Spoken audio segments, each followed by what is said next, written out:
I started taking action in creative ways. What did I do as a kid that I loved? I loved reading. I loved painting. I loved playing outside. I started doing those things. None of those things led to anything, but they opened up that creative spark in me. All of a sudden, I had this super clear connection. I would just download ideas all the time.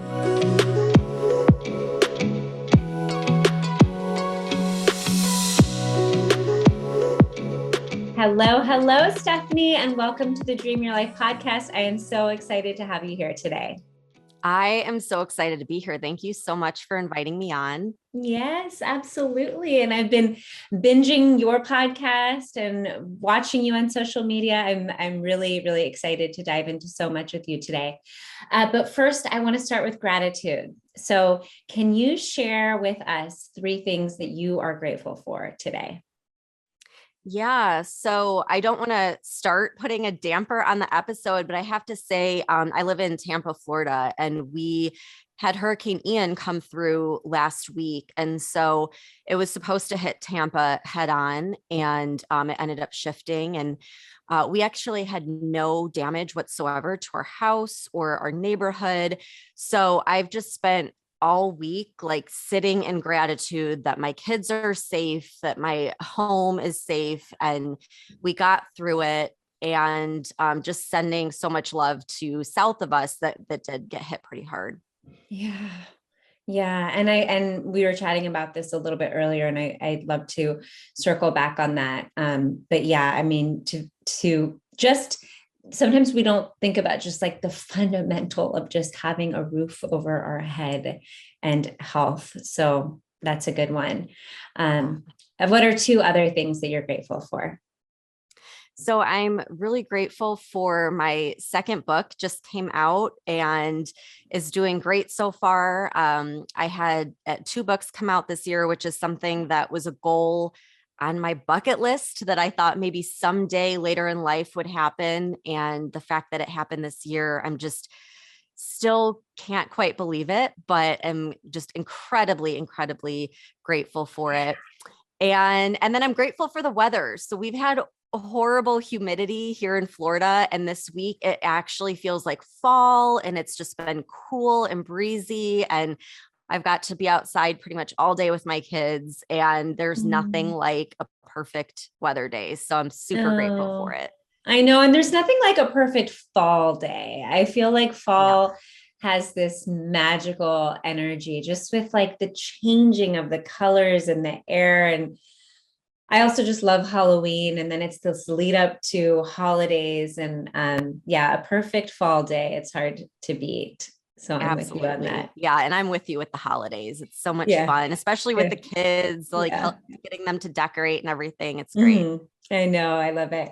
All right. Well, I would love to start, Stephanie, with just your story. Like I told you, I've listened to a few of your episodes from your podcast, and I just love your voice and your authenticity and your approach to manifestation. But I don't actually know your story aside from the fact that you too are former corporate and now have this new business, new life, and you're teaching this stuff and obviously very passionate about it, as am I. But I would love to hear just a little bit about actually what led you here when you discovered manifestation and when you kind of turned this into a business. Yeah. So I actually learned about the law of attraction back in 2009 when I had my daughter. And I learned about it the same way most people did, which was with The Secret by Rhonda Byrne. Yeah. At the time I was right out of college, got in my first, entry level corporate job, and I had my daughter. And while I was pregnant with her, my husband was laid off from his job. And we just found ourselves in this very tight situation where we were living paycheck to paycheck. We had a lot of issues. We were in a home that was like 100 years old and had never been updated. And that was fine when we were young and single. And as soon as we had this baby, I just, didn't want my daughter to grow up in this home that could have mold and faulty electric wiring and everything. But we could barely afford diapers at the time.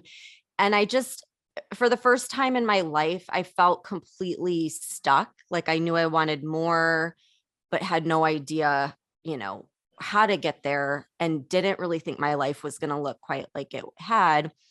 And I was talking to my mom, who she lived about 6 hours away from us. And I was incredibly homesick. She's like my best friend. And this was the first time we had been apart. And I was just crying, and I just, wanted to be by her and wanted to just feel better about things.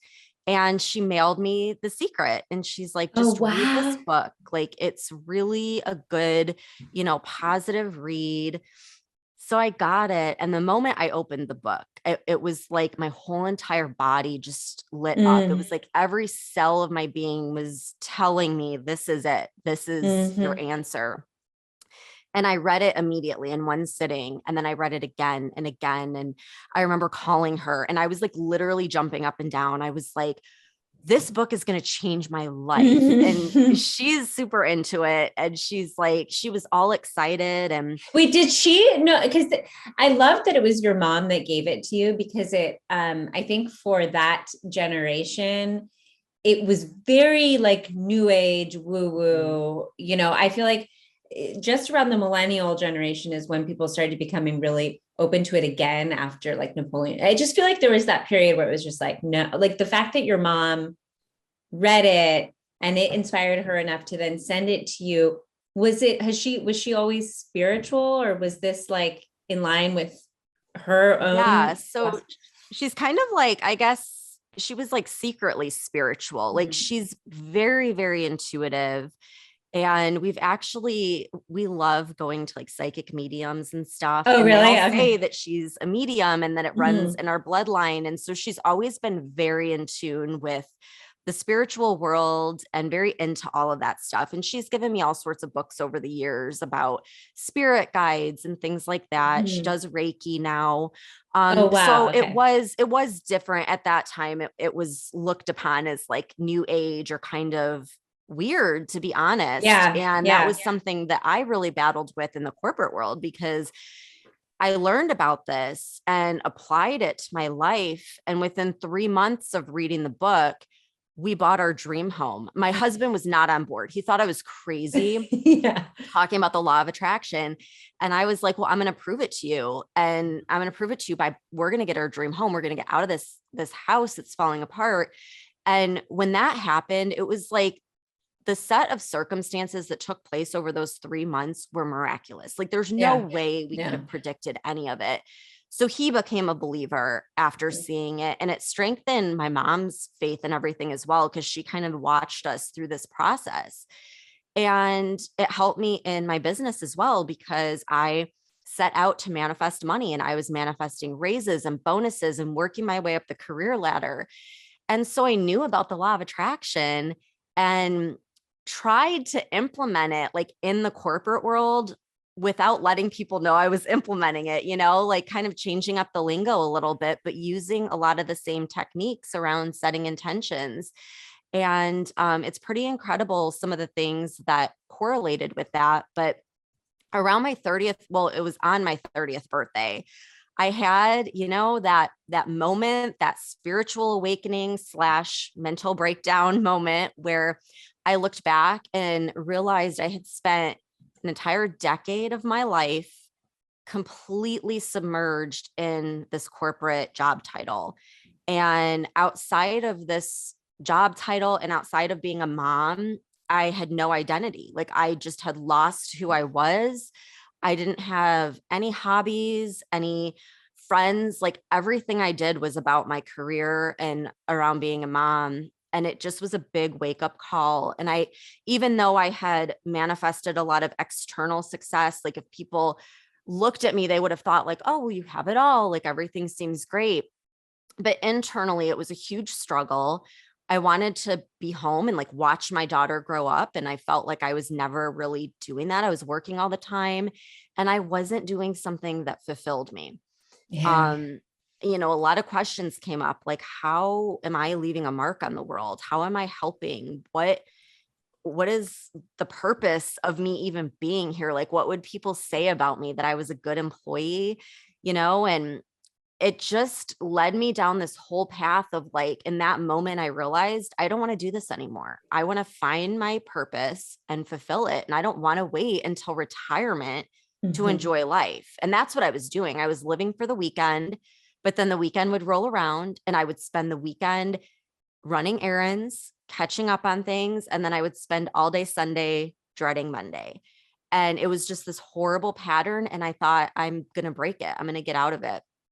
So I started the Law of Attraction Tribe Instagram page and just kind of started it as a hobby, but it quickly took off. And I started to Well, realize, what, sorry, yeah, what was, because I think I love these like these moments, because this mhm, was, we can think of it as inspired action or a download, or just you did it on a whim, no intention. Was this an intentional like thought, like was there a lot of thought that went into it, into planning, or was it more of like, I need a creative outlet, I want to find like-minded people? Like, what was the intention in creating that? yeah. So the first thing I did that same day that I had this like breakdown and I thought, I don't even know what I would want to do. Like I had no idea who I was, what Yeah. I was about. So I got out a sheet of paper and I was like, I'm just going to write down everything I'm good at, everything I love. And it was like the saddest list in the world. I had like law of attraction because I was like super into law of Oh my attraction God. books. And then I was like, I love scrolling on Instagram. And that was like it. And I was like, I'm the Mhm. lamest person in the Oh world. my I have like God. no interest. That is so funny. I just have to say I did the exact same thing, but I put it in the notes app on my phone, and it had like yeah, it had law of attraction, manifestation. It's one of my passions. And then I wrote listening to podcasts, and then like some random things. And I remember looking at it and feeling that same way, like, well, this is a fruitless list. I just like all this weird stuff, but you never Yeah. know. Right. I mean, I even remember joking with my husband and I was like, I wish I could just get paid to like be on Instagram all day. And he was like, yeah, that's never going to happen. So you need a backup plan.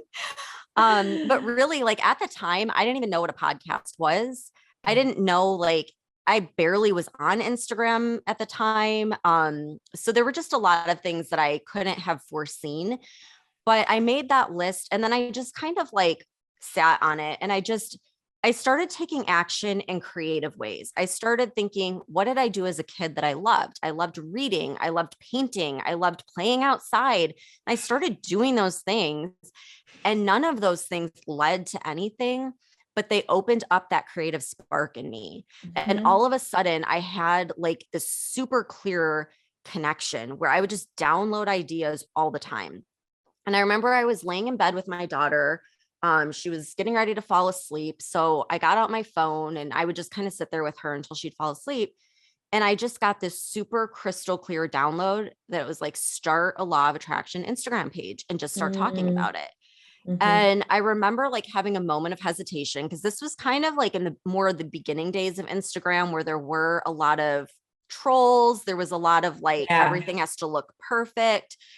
But the message was so clear. And before I could even place that doubt in my mind, I just opened up Instagram and I started the page and I posted my first post. And I saw another girl that I went to high school with who was posting a lot of like motivational stuff and she had 1,000 followers.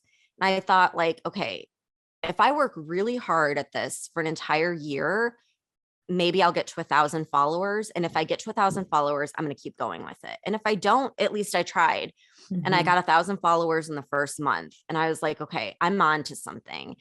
And And I sorry, started, what were you just posting motivational like it was quotes? all like quotes. I would post quotes and then the caption would basically just be like describing my journey and the process of the law of attraction.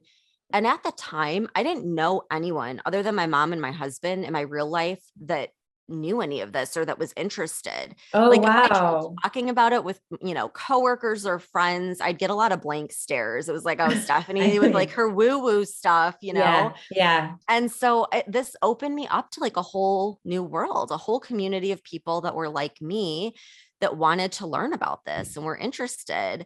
And so it became just as fulfilling for me. Like I was getting so much out of posting this stuff and reading the comments and messaging people. And I was so amazed that I would be talking with someone from like Tanzania or Mm-hmm. Italy. And, it was really cool to just instantly connect with all these other people. And it really was a hobby for a long time. I did a couple things. I had like some online courses and I self-published a workbook, but I was kind of going about it, treating it like a hobby. I had one foot in the corporate world and the other foot in this, and I wasn't really taking any of them seriously. And I got to the point in my corporate job where it got so bad that I was having panic attacks, like literal, like going to the ER thinking I was having a heart attack. It was a panic attack. And I really believe that when you're meant to do something and you don't take that inspired action, the universe will sort of force you to move by throwing something in your way. And Mm-hmm. sometimes that's a negative thing. So all of a sudden I'm dealing with panic attacks and this manager that was just like trying to get me fired, and it was really stressful. But I feel like it all happened for a reason because I wasn't making up my mind, and this was like pushing me to do something about it. So I was like, I'm going to ask the universe, like I'm putting it out there. I want to leave. I want to turn this into my career.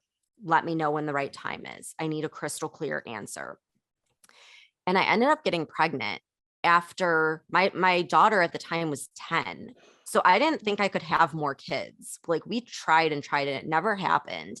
And the moment I found out I was pregnant, I was like, this is it. This is my answer. Like this, I'm going to leave on maternity leave and I'm never coming back. Oh, And wow. that's exactly what I did. I went on maternity leave and I told my family, my friends, I'm not coming back.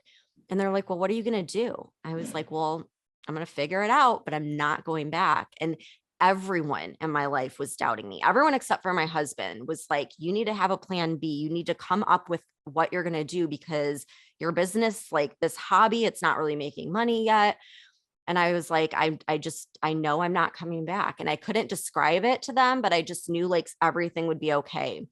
And while I was in the hospital with my daughter, I just had her, and I'm sitting there and I get an email on my phone from a friend that I had met through Instagram. And she was like, hey, can I hire you full time? Like, you can work from your phone while you're nursing your baby. Like, I just need you to help me with my Instagram page and I will pay you. She was paying me like what I made of my corporate job. And I was like, boom, like that's it. That's the Wow. answer. So Wow. that was kind of my ease into getting out of the corporate world, but, making my way towards building up my business. And Yeah.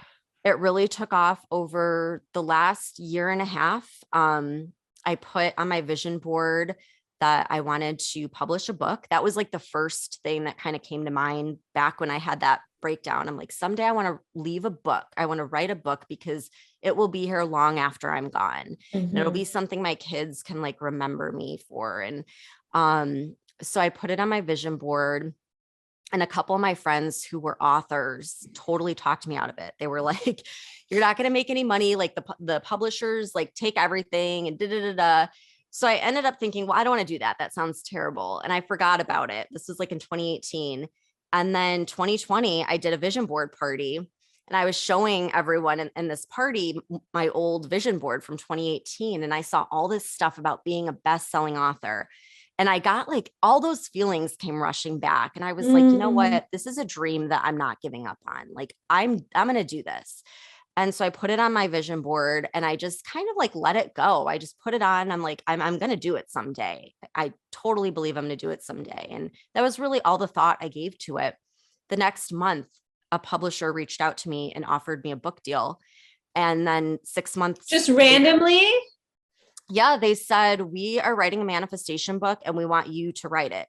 And I guess they had found me on Instagram and reached out. And next thing, and I thought it was a scam at first. I was like, yeah, right. Like this is totally a scam. And Yeah. I got like my dad involved and he's reading the contract and it was legitimate. Legit. And yeah. And so it was like all of a sudden in 1 year, kind of everything came together. I had my books come out. I created an app.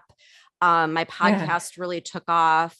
There were just a lot of different things, coaching and masterminds. And it's like looking back, I never would have projected exactly what would happen, Yeah. but little every step of the way I was getting these little intuitive breadcrumbs, and I just followed it one step at a time, and it led to something that was incredibly fulfilling. And abundance follows when you're doing what you love, it Yeah. just goes hand in hand.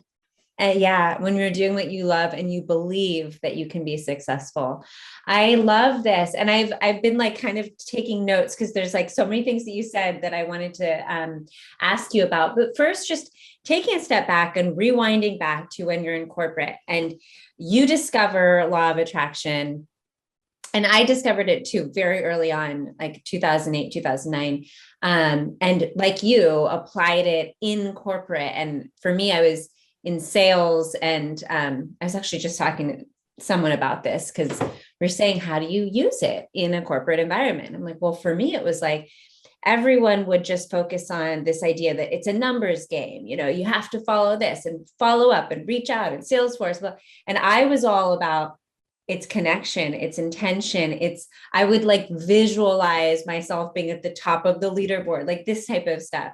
But I would love to hear from your perspective when you say that I was practicing it kind of on the DL, what does that actually mean? And for anyone's listening who is in corporate or in sales or in some role where there are these kind of tangible goals and metrics, how can we use these principles, law of attraction, manifestation, to be successful in a corporate environment? Yeah, so visualizing was my key. I mean, Mm-hmm. that really helped me. And I remember when I worked for Coca-Cola, and my goal after that was to get into pharmaceuticals, because in my mind that was like the top tier of sales. And at the time, there was one position posted. We lived in a very rural community, and everyone told me they're not going to take you. They're only hiring people that have like a ton of experience in pharmaceuticals or medical sales. And I just visualized it. I visualized the interview. I visualized them Mm-hmm. offering me the job on the spot. I visualized the salary I wanted. And sure enough, I end up getting the job. And then they send you away for training to learn everything. And they said, at the end, there's going to be like one, whatever, like winner that gets this award or whatever. And I visualized, I'm like, I'm going to get that award. And I told one of the girls with me, I'm like, I'm taking that home.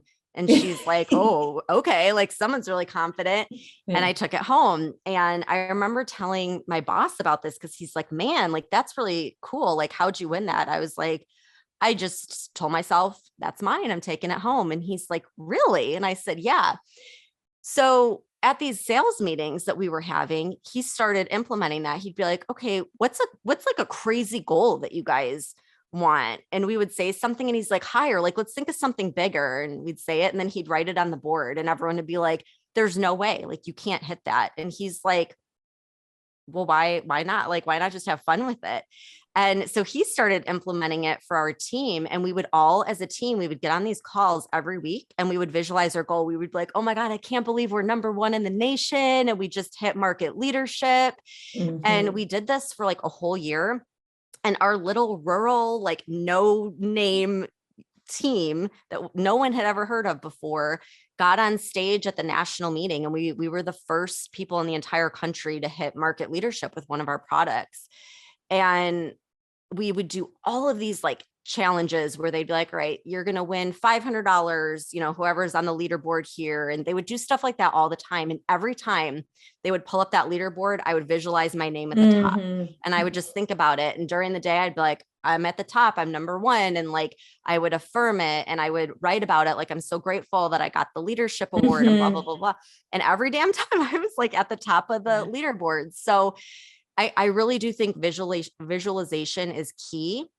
And I think if you have a lot of doubt in things, coming up in your mind that's making you feel like it's not possible, um, you can say affirmations out loud.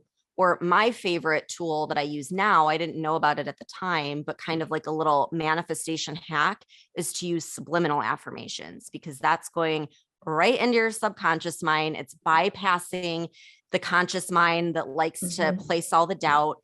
And it can help overcome a lot of the doubts and fears and worries that come up when you're trying to visualize a really big goal.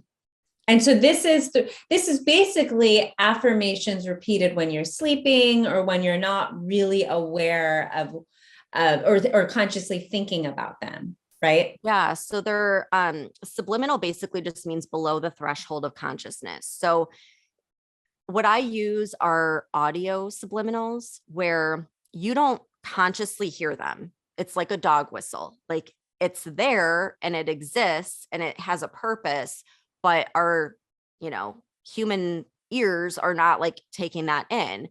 But something that I learned is that the subconscious can process around 200 billion bits, where the conscious mind can only process about 2,000. So there's so much in our Mhm. environment that we just are completely clueless about, that our subconscious is taking in. And subliminals is one of those. So I have like a software program that will actually take your affirmations and speed them up and loop them. So in a 1 hour audio, you're hearing like 900 affirmations. Imagine like trying to say 900 affirmations out What is loud. this? What is this? Is it like No, you don't oh, hear, all you hear is meditation music. So I put like binaural beats, I'll put like theta waves, some nice meditation music, and that's all you're consciously hearing. But your subconscious is taking in this subliminal that's embedded in the audio. So it's whoa, wait, this yeah. is also so timely because I just 2 weeks ago I had have you heard of the Self Pause app? It's an Oh, affirmations, it's a really beautiful affirmations app. And I had the creator on the podcast. We were talking about affirmations and I asked him about subliminal and but that's not really what this app is for, but we were both talking about how it is very powerful. And I didn't actually realize that it's inaudible in the way that yeah. you create them. Oh my gosh. Yeah, it's Okay. inaudible. And there, there's like visual subliminals as well. So back to my corporate job, Yeah. big corporations use subliminals all the time in their advertising. Yeah. And so like the first big thing that kind of like brought this into public awareness was in the 50s, where a man who owned a movie theater did a subliminal visual during this really popular movie that said, if you're thirsty, go buy a Coke. And if Yeah. you're hungry, like eat popcorn. And he did it where it flashed at 1/3000th of a second. So there's no way you're consciously going to be aware of that, but his sales went through the roof. I remember And this. I studied this in psychology in college. I remember this exact case yeah, study. yeah. So there's been a lot of studies over the years, and there's also been a lot of kind of like trying to put the kibosh on it, like trying to downplay subliminals. So I think that, I don't know.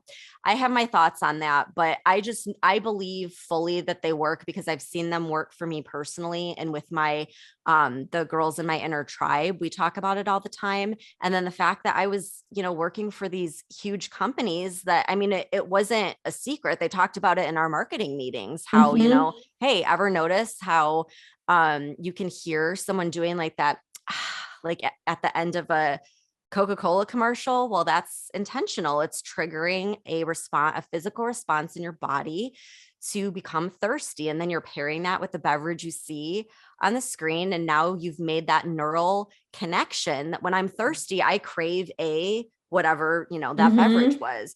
So I knew that if big corporations are using this and it's been done in sort of this tricky, manipulative sort of way, is there a way that we can use it intentionally and purposefully to manifest our goals? Yeah. And and being completely transparent with it, that's a big thing too. So every subliminal that I make, I always post every single affirmation that's in it, so that everyone that's listening to it knows exactly what their subconscious mind is taking in. Because I don't know, I don't feel right about like going forward with something and you don't really know what the Yeah. message is. So I kind Yeah. of put it all out there. So it's like, this is what your subconscious is listening to when you listen to this audio. And the results are astounding. It's like I do feel like it speeds up the manifestation process because it's so powerful at reprogramming the subconscious mind. Because your Mm-hmm. subconscious, it needs that repetition. Like you've had these beliefs your whole life, and you can't just kind of rewire decades of beliefs with one affirmation. You've got to have that Totally. repetition. And so I that yeah, helps. I also really like something that you said in one of your podcast episodes, and I talk about this a lot too, is the fact that in this space, in when we think about manifestation, there's a lot of emphasis on working through stuff, right? Working through limiting beliefs, identifying limiting beliefs, rewriting them. And what you had mentioned in this episode, what I strongly believe is that's just a lot of focus on what we don't want to focus on, right? Right. And there is a lot of, it's important, especially if these limiting beliefs are holding you back. But to your whole point, it's subliminals are a way to sort of bypass that focusing on the lack, on what you don't have, on what you don't want to believe about yourself, and really getting the subconscious in the game. Yeah, I think kind of observing, like lightly observing what's coming up for you when you are feeling resistance is Yeah. important. But I feel like as soon as you have awareness of something, like that's the power, is having awareness that, oh, okay, so I believe that the only way that I can be successful is if I have this corporate job. Okay, well, is that really true? Like, is that even my belief? Or is that just something my dad told me when I was growing up? And like, are there other people who have been successful that don't have a corporate job? Mm-hmm. Yeah, like there's a lot of people. There's a lot of people I follow on Instagram that have been successful. Okay, well, maybe I can be too. Like, if they can do it, then that means that this belief is false. There's evidence to contradict it. So it's a false belief. And now I'm going to believe that I can. And it, like, for me, it's always been that simple. I think as human beings, we do try to complicate things and, really dive down the rabbit hole with those limiting beliefs. And I think it's a slippery slope. I think you can Totally. find yourself in a dark place by doing that. Yeah, totally. Because if you keep asking why this, why this, why do I believe this? Why do I believe money doesn't grow on trees? Oh, I have no self-worth. Okay. Well, what does that mean about? But sometimes it doesn't have to go that far. It can just be really just like identifying that specific belief, how it's making you feel in the moment, reframing it, and then not really Right. going a lot further if you don't have to. Yeah. And the thing about the subconscious mind is it takes commands. So it doesn't know that something is in your imagination or in your real life. So all of my affirmations, I always say them in the present tense, like it's already a part of my life. Like I am a best-selling author. And even if I'm not yet a best-selling author, my subconscious doesn't know that you're making it up or not. Yeah. And so if your subconscious sees it as already done, then there's no reason to resist it. You know what I Yeah. mean? That like the limiting beliefs just sort of fall away on their own. So Yeah. that's just my method. And I always tell people like you got to trust your feelings. And some people want to go deep with the limiting beliefs. And if that's what feels right to you, like trust that. But for me, I'd rather just stick to more of the positive and fun, you know, outcome that I want versus all of the things that could potentially hold me back. Yeah. Yeah. So, so you were successful, well, quote unquote, successful, right? Successful by society, successful in terms of your getting on the leaderboard, getting on stages in corporate, but you feel this tug, like this isn't what I want my life to be. There feels like there's not a whole lot of purpose or passion or meaning, which I think a lot of people are feeling right now, especially women women and men, but people who've done the corporate thing for a decade or so and realize like, is this the legacy that I want to leave? Maybe I want to do something on my own. And so for you, I guess the first question is like when you decided to take that, start the Instagram account and does it always feel aligned? Does it always feel like this, like you were on kind of this right path, or were there lots of different iterations, and kind of like how, when you're in this exploring phase where you're following your curiosities, you're taking inspired action, like when, for in your experience, do you know that, okay, this is right, this is good, like I'm in alignment? Yeah.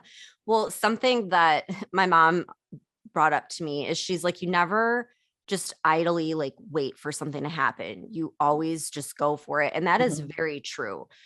I've taken a lot of inspired action. I don't wait around for like all the stars to align and everything to be perfect. I just go for it. And I usually go for it before I even have a chance to doubt it.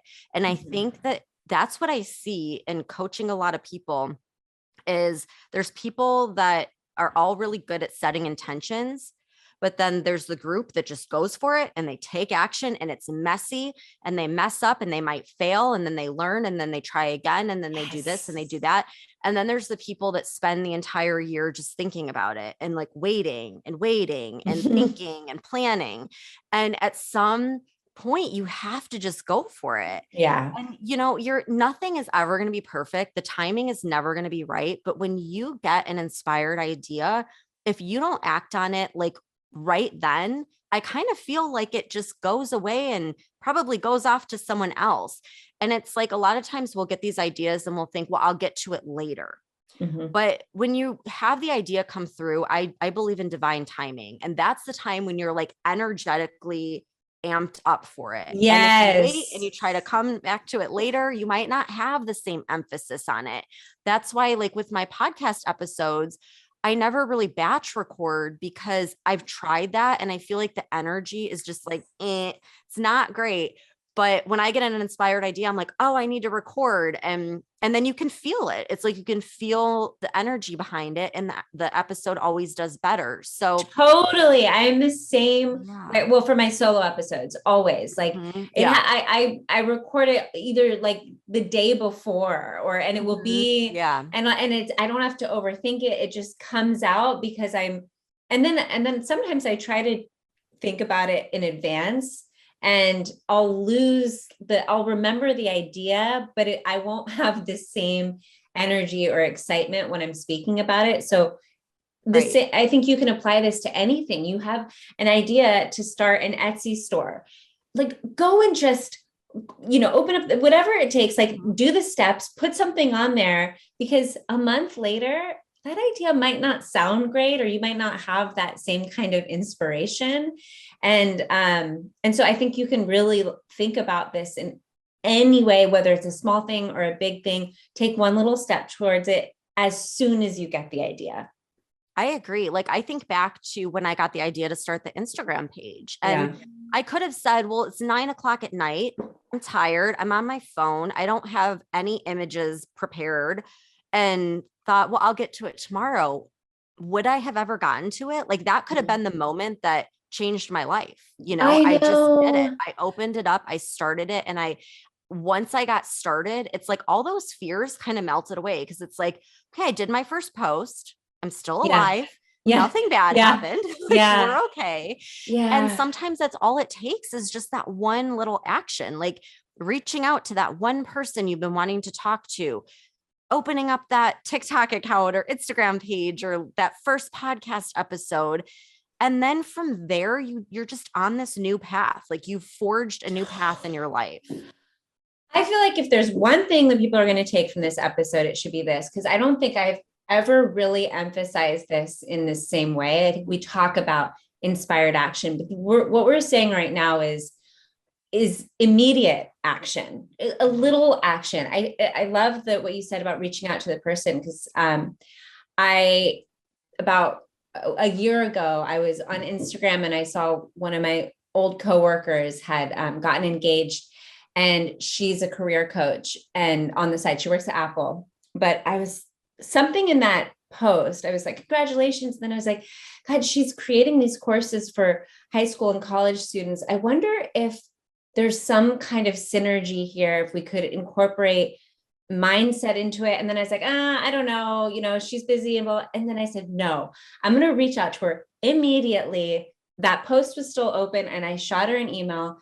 We're a year later, and we have a high school program that's available all over the world, and we're now business partners. But it's that kind of thing. It's like, if I hadn't, not only would I have lost the inspiration to do that because you're in the moment, but I probably would have just moved on to something else, had another idea and tried something new. But I think there's so much in just acting in the moment, right? Like, send that text, make that call, write that email, do that one thing right when it hits you. I totally agree. And, when I was in my corporate job and I was busy, because most people are, you're working, you have a lot on your plate. I would get up early, and before I even looked at my work email or got started with my work day, I would think, like, what is one action that I can do right now to bring me closer to my goals? And sometimes, like, that's good too, because it really gets you Mm-hmm. before the rest of the world takes up your time. It gets you Mm-hmm. focused, gets you kind of in that mode of working towards your own goals before everyone else needs you for something. Yeah. What are your thoughts, Stephanie? So let's say that you had that download, or all of this happened not in, when was this that you said you left your corporate job? This was in 2019. 2019. Mhm. Okay. All right. So it was still, it wasn't, I guess my question is, now that you're in this space and you see how many manifestation coaches there are, how many programs are out there, once you're in it, you start to like see how big it is. And I think that can really deter a lot of people. Like, it's too saturated. I'm too late to the game. I'm too this, like, oh, I want to open this up, but oh, there's 100 people who have already done it. What is advice that you can give someone like that, who is like, I have this idea, but it's almost too late for it because someone already did the same thing? Yeah, I don't buy that whatsoever. I think that everyone has their own unique energy. And, you think about like the manifestation space, for example, because there's times where I've been like that too. If I see someone else doing something similar to me, I'm like, oh my gosh, like, well, now they're doing it too. But when you think about it, like, I follow a ton of manifestation people. It's not like I only pick one and I'm like, that's the only person I'm ever going to buy from or ever Yeah. going to listen to. Yeah. Right. Yeah. And so for me, the way I've shifted that is the more I see, the more I know I'm aligning with it. So if I see other people that are ahead of me that have already achieved that goal, I look at that as a sign from the universe of like, this is evidence that Mm-hmm. you can be successful too. Mm-hmm. And like, just imagine if, like, let's say, I don't know if you believe in like spirit guides or anything like that. I do, and I have a note to Okay. share something, but yeah. Well, then I'll throw this out there. Like, let's say, you have your spirit guide team, and let's say they're trying to show you, like, you're having all this doubt, you don't know when to get started. And so they're like, well, we're going to show you, like, this woman's making money off of it. This woman's abundant. This woman is successful. This woman is successful. And then they hear you say, oh, well, there's too many people doing it, so I can't do it now. Like, imagine how frustrating that would be. It's like, no, this is a sign. This is Yeah. evidence again for your Yeah. subconscious mind that if they can do it, you can do it too. And there is no other person like you. And I think that's the most remarkable thing Mm-hmm. about the human experience is there is no other person that has ever existed ever that is Ever. exactly like you.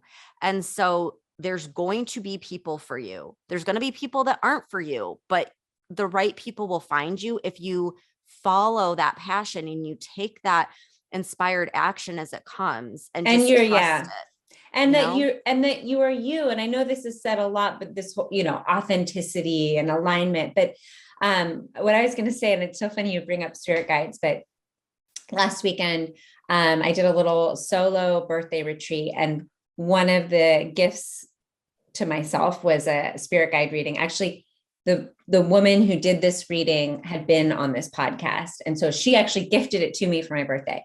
And my spirit guides came back, and one of the questions that I had was, I was starting to feel not like imposter syndrome necessarily, but I'm a big Abraham Hicks fan, and I listen to the podcast and I listen to her tapes and all the books and stuff. And I asked the spirit guides, kind of like, I don't feel like I'm as profound. I don't think my words are as flowy and beautiful and eloquent.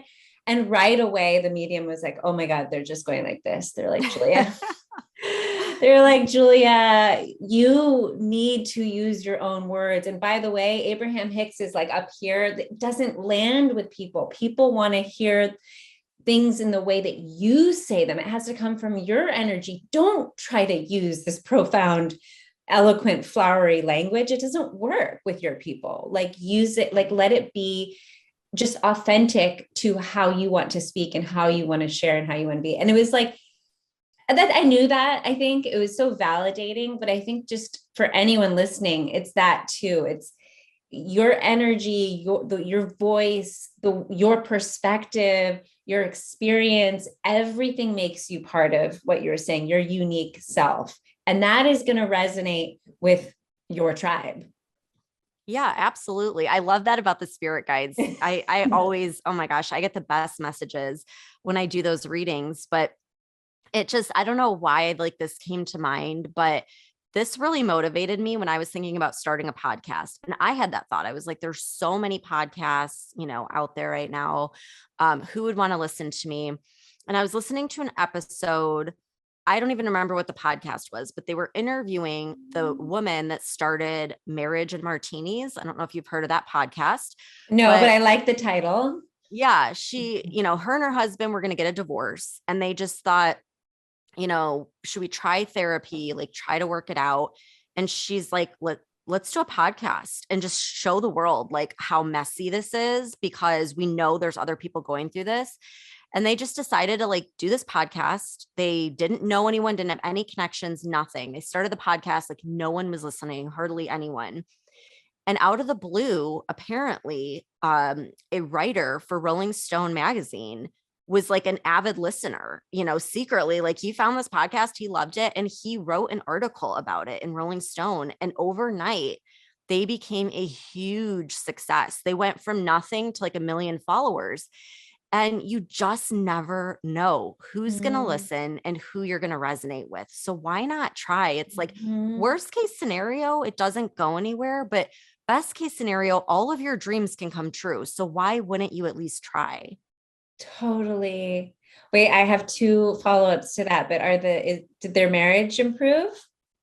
Yeah, I mean, they're still married, and Okay. it's an interesting podcast because they'll like fight like during the podcast, Oh, but really? that's what's so like people love it because they show everything. They show like the ugly worst moments to show that like this is what happens when you're married for X amount of years, and this is how we navigate it. And and so they've come a long way. And I mean, I think it did save their marriage because they're still married, but Yeah. it totally changed their life. I mean, Mm-hmm. they are very successful now. I think that they go and like speak on stages across the country. And it's just like, who would have ever Yeah. thought, and they could have been scared and said, like, well, we're not going to do that. Who's going to want to listen to us arguing?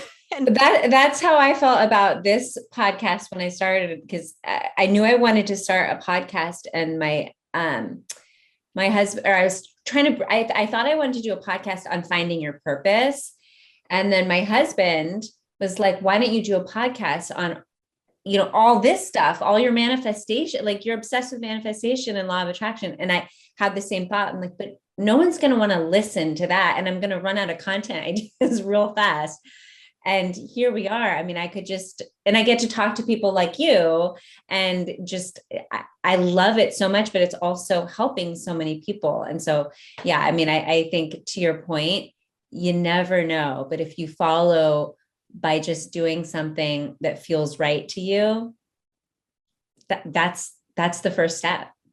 yeah. And just think too, like when you're old and you're looking back on your life, are you going to regret that you didn't try this thing, or are you going to Mhm. regret that you did? Like most people are going to regret the things that they didn't do. And so just try it. And if your ego gets a little bruised, like you'll survive, but at least you can say you tried. Mhm. Mhm. And the ego well, that could be another podcast episode, but that's all part of it, Yeah. right? That's all the lessons and everything. Okay, so I know we're almost at time, but I have to ask. So I downloaded your app. I have not yet played around with it. I'm excited to do that. You have this book, you have your masterminds and your coaching, and you're raising children. And I think one of the biggest questions that I get asked, and I think one of the top kind of challenges that especially working parents have to deal with is this like idea of, well, I don't have the time to do all of this stuff. So we don't have to go all into this right now, but do you have any just kind of like overarching advice or thoughts when it comes to this, when it comes, because writing a book and launching an app and all the coaching stuff you do and this community and your Instagram and your kids, like that's a lot. So what is your advice when it Yeah. comes to Well, that? first of all, like if I were to sit down and say, like, in 1 year, I'm going to create an app and write 2 books, and, Yeah. I would have like had a panic attack. I'd be like, no Right. way, that's Right. not happening. So again, like it comes to me as inspired action. And I feel like when you take the action in that moment, it's easy and it feels fun and it doesn't feel hard. And that's just, I know I'll get to the time thing in a second, but that's like a motto that I live by. Like my whole thing is manifesting a life you don't need a vacation from. I make everything easy. I manifest with Yeah. ease. If it's hard, then it's not right for me. Me too. I No. want it to feel fun and feel good. Yeah. As far as the time thing, so I have my mom come in the morning, like a few days a week. So I schedule everything around those specific times. Like I have blocks of time 3 days a week. And if there's a podcast interview or something that I have to do on video that my kids can't be in the room, it's those times or not at all. And I just Yeah. really stick by that because in the beginning I was trying to accommodate and I was just all the time frantic and busy. So I really stick to those key times. And then everything else, like I just try to do before I pick up my oldest daughter from school. And I'll work like with the kids in the room and stuff, but I don't make things harder than they need to be. Yeah. And I think that's something that I see a lot of times from coaching clients that I work with, that we put a lot on our plate that doesn't need to be put on our plate. Like you Mm-hmm. focus on the one task that you can do, which is Mm-hmm. creating the content, doing the things that light you up, Mm-hmm. and all the other stuff is just extra. You can get a VA to do that, or you can do that in your downtime if you have extra time.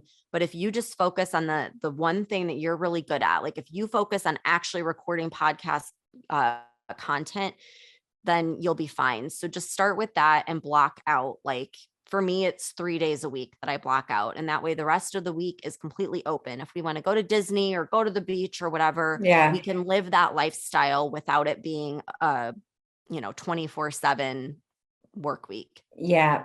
Prioritize the things that are going to make an impact, prioritize the things that are going to give you energy and that are the things that you're good at and enjoy doing, and then set boundaries Yeah.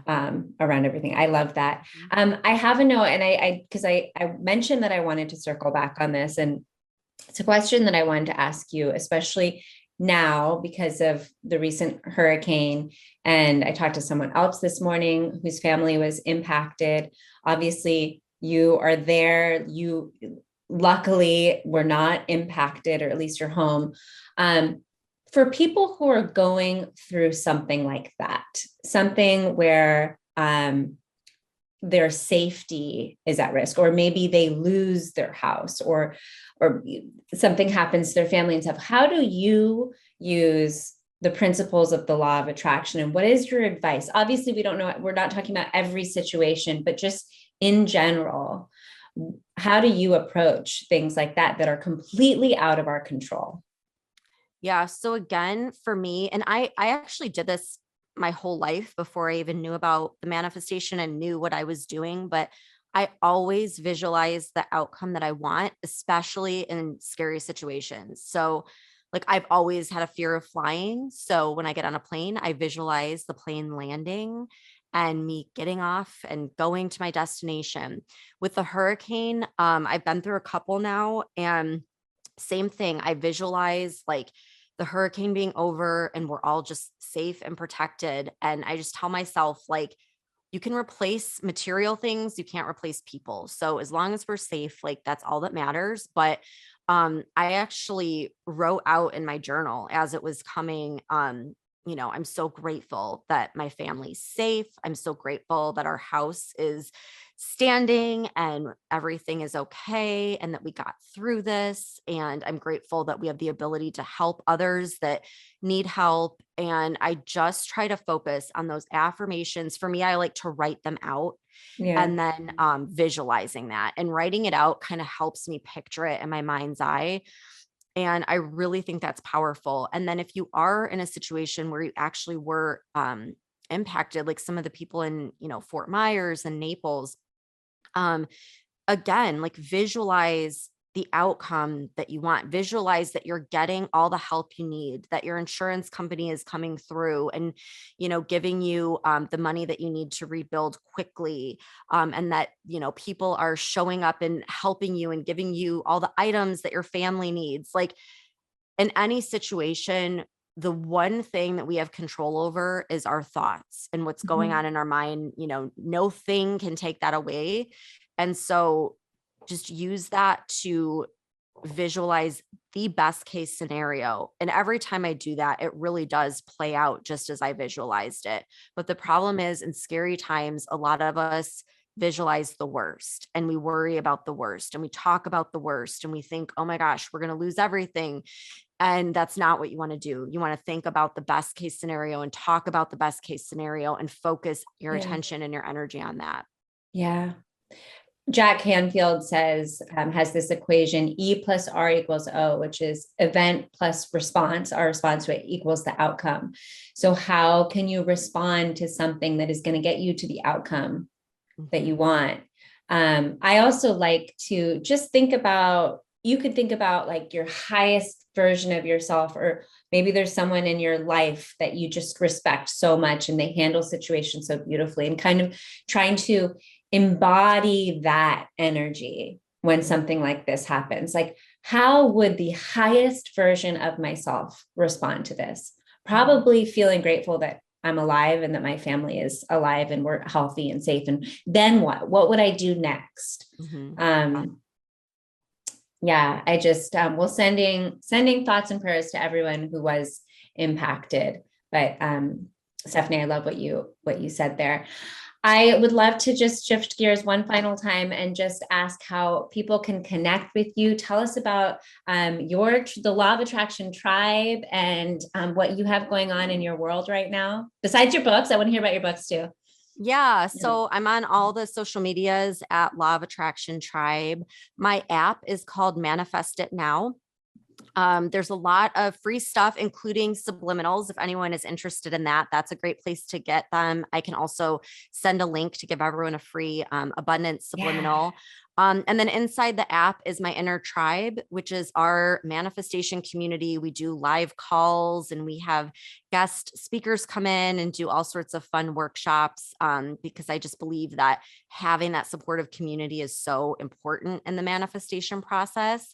And then, yeah, my book, the first book is called Trust the Universe. And it's a very actionable, tangible guide through the manifestation process. So every single chapter has different practices and meditations that you can do to implement what you're reading about.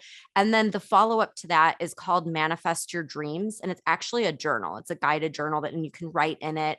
And they're just beautiful books. So I always tell people, like, if anything, it makes your bookshelf look great. So Yeah. those are out and available in all the bookstores. And I just really appreciate you having me on today. Yeah, thank you so much. And I'll have links to all of that in the show notes. But I really appreciate it. It was so great to connect with you. And I hope that we can stay in each other's orbits. Yeah, absolutely. Thanks so much. Awesome. Have a great rest of your day. You too.